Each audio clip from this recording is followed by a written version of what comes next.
Hey guys, it's Krista Watson here from Krista Quilts, and I'm excited to welcome you to the Blooming Wallflowers Quilt Along. In this 7-part series, I'm going to show you how to make this entire quilt from start to finish.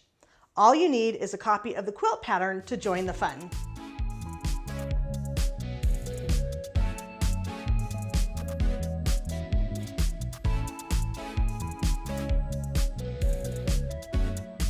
In this segment, I'm going to show you how to cut out the entire quilt using 2 different methods. First of all, I'll demonstrate using regular rotary cutting tools and supplies. This will include some specialty triangle templates, or you can use a specialty ruler. In the second version, I'm going to show you how to cut everything out using my AccuQuilt die cutting system. You can use either method, or you can mix and match as you desire. No matter which technique you use, make sure you grab some scrap fabric and cut out a few practice pieces first to make sure that everything is the way it's supposed to be. Then I recommend making a test block too. The version shown behind me was made from an earlier fabric collection. Notice how the offset flowers are all cut from the exact same fabric. In my newer version, I'm going for more of a scrappy look, using fabrics from my black, white, and bright collection from Benartex. The offset flowers will be made from black and white prints, alternating with low volume fabrics. The blooming buds will be cut from deep saturated colors that will pop nicely against the dark background. All of the materials list and the step-by-step instructions are included in the Blooming Wallflowers pattern, so make sure you have your copy to follow along. The center triangle of each block will be cut from a triangle in a square shape. The side triangles will be cut from half rectangle shapes that are mirror images. The smaller triangle rulers will make blocks up to 6-inch finished. The larger rulers will make up to 9-inch finished blocks. First, I'm going to show how you're going to cut out the blocks using regular rotary cutting and some Tri-Rex tools. Next, I'll show you how to cut it with the AccuQuilt dies. Feel free to fast forward as you need to. To cut the center triangles, layer up to 4 strips of fabric. Line up the unfinished block size on the ruler with the bottom edge of the strip. The top blunted edge of the ruler will line up with the top edge of the strip. Ensure that the triangle shape is completely covering the fabric underneath. First, trim the right side of the triangle along the ruler edge. Then trim the left side. Set aside the excess for your scrap pile or sew up any leftovers to create additional blocks. Next, rotate the triangle 180 degrees so that it aligns with the freshly cut edge. You'll now be cutting the triangles upside down. Be sure to take this into consideration if you are using directional prints. Cut off the other angled edge to release the triangles. Repeat this motion to cut 4 of the same center fabric for each flower blossom. If there's enough room, you might be able to cut a bonus triangle from each block.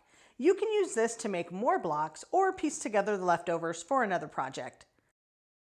Stack the triangles blunted side up so they're all ready to piece once we get to the next segment. Cut the rest of the triangles in the same way.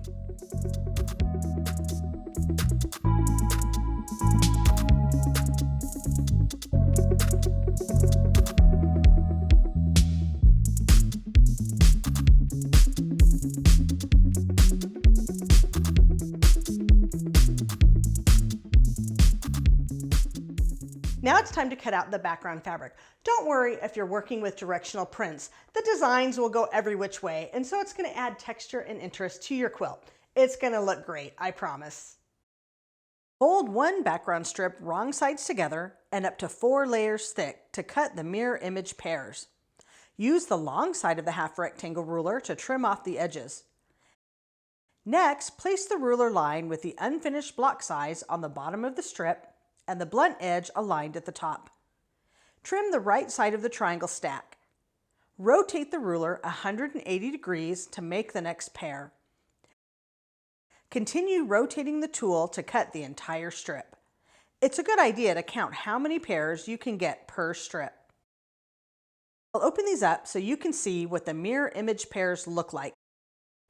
If you have extra fabric pieces at the end of your strip, you can layer them wrong sides together to cut additional pairs.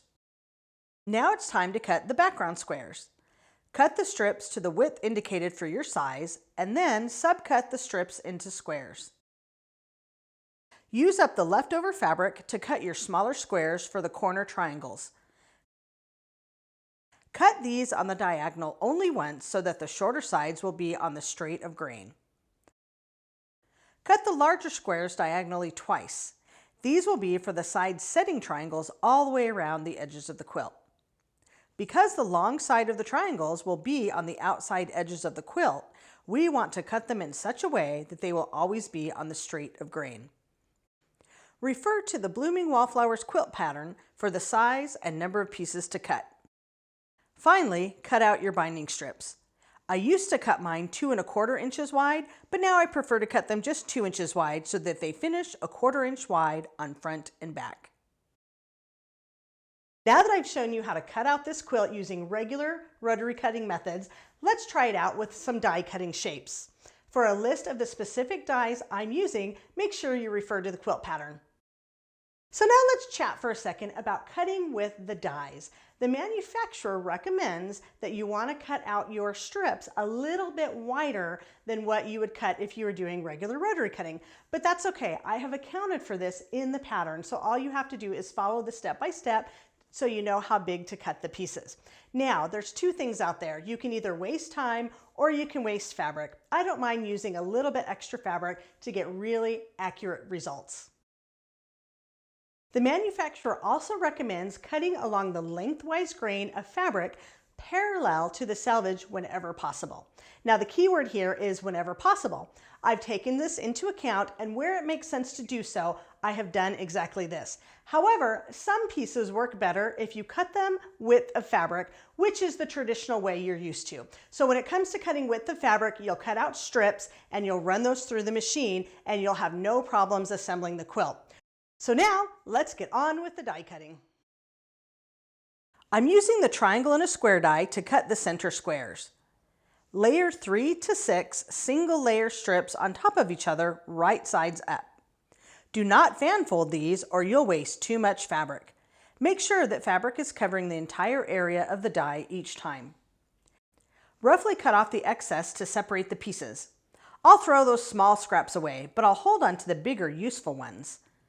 Flip the entire stack over so that you can line up the angled cut with the die and run it through the machine again. I'm using the Go Big electric cutter, which is really nice because there's no crank to turn and it will cut through the largest dies as well as all of the smaller ones. Keep flipping the stack and cutting one set of shapes at a time until you've cut them all. You'll need to cut 4 of the same fabric triangles for each block. I like to catch the die in my left hand and place everything back on top of the work area to prepare for the next cut. If you slide the mat off to the side, you won't get any static cling.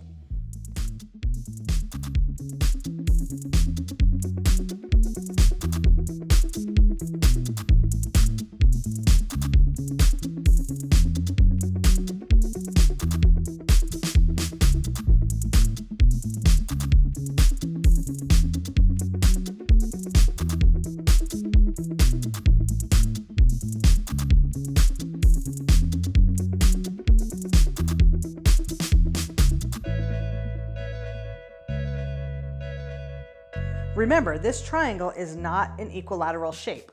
If I rotate the triangle, you can see how it's not the same size on each side. So you'll need to keep track of which side is up. Now it's time to cut the side triangle pairs. Remember to keep these folded in half, wrong sides together. This time I will fan fold each strip so that I'm cutting through 6 layers at a time. Remember to make sure that the entire shape is covered with fabric before you run it through the die cutter. Clean things up by rough cutting off any extra fabric and throwing away the smaller scraps.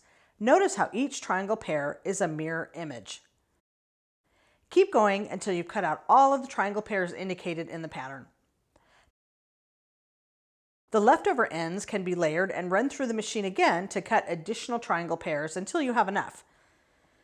Set aside 4 of these leftover pieces so that you can cut out the corner setting triangles later on. Now it's time to cut the background squares that help frame the edges on 2 sides. I'm just using a simple square die for this one, and it still saves me a ton of time. Folding and running through it in the machine is so satisfying. By the way, if you're working with a directional print, don't worry about which way it goes. That will just add more texture and interest to the quilt. Now it's time to cut the setting triangles. Place 4 leftover background scraps to cover the smaller triangles on this big die board. You can use a smaller mat since you are only using this part of the blades for now. You'll need to push the uncovered part of the die through the machine since it won't go through on its own. You only need 4 of these for now because this quilt only has 4 corners. We'll use the rest of the long die board to cut out the side triangles on the straight of grain. This is super important when making a quilt that's set on point so that the edges don't stretch out of shape. Rather than starting from squares as you would if you were cutting out using traditional methods, you're going to cut strips that are actually parallel to the selvage. Do not fan fold these. Instead, layer the strips on top of each other to cut one pass at a time. You'll notice my mat is wider than a die board, but that's okay. I'm also going to use this mat when I'm cutting out the binding strips because those are also a wider die. I can cut 3 triangles on the board at a time, and I can stack them 4 layers thick. So I can get a total of 12 side triangles in one pass through the machine. Flip the rest of the strips so that the angled ends lines up and send them through the die cutting machine again. I'm sending it through smaller triangle first so that I waste as little fabric as possible. This is a big die board, so I'll grab onto it with 2 hands as it comes out of the machine. Remember to cut off those extra strings so they don't get in the way. Now I'll cut the last section of triangles from the same long strips. This time I can use a smaller mat since it only needs to cover the area that I'm cutting. By cutting them this way, I can get a total of 7 triangles per strip. I'm using another specialty die to cut the binding using the leftover length of the fabric from the setting triangles. First, I fold the fabric in half long ways. Next, I fold it in half the other way, so I'm cutting through 4 layers at a time. These strips are also going to be cut on the lengthwise grain parallel to the selvage. Place the mat on top and send it through the machine. I'm not pulling the die through, I'm simply guiding it and holding it with my hands so that everything stays steady. This is important. The blades do not go all the way to both edges of the board on this die, so be sure that the folded fabric ends are completely covering the blades for a continuous cut. The scraps will get thrown away, and I was able to cut all the binding strips I need in just one pass.